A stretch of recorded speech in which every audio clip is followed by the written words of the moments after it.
എന്താ സാറേ? നമുക്കേ ഇന്ന് ന്യൂട്ടന്റെ മൂന്നാം ചലന നിയമത്തെ കുറിച്ച് പഠിക്കാം.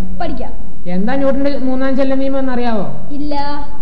എടാ, ഏതൊരു പ്രവർത്തനത്തിനും തുല്യവും വിപരീതവുമായ ഒരു പ്രതിപ്രവർത്തനം ഉണ്ടായിരിക്കും. എടാ, എന്തോ അത് മനസ്സിലാക്കാനേ നീ നാളെ വരുമ്പോ ഒരു പരീക്ഷണം ചെയ്തോണ്ട് വരുമ്പോ. പരീക്ഷണമാ? പരീക്ഷണം ചെയ്തോണ്ട് വരണം. വന്നേക്കാം. എന്താ പരീക്ഷണം എന്നറിയാവോ? അറിയില്ല.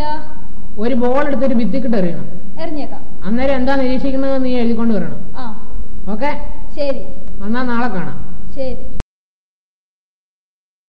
എന്നാ എറിഞ്ഞിട്ട് തന്നെ കാര്യം. ഇന്നാ പിടിച്ചോ.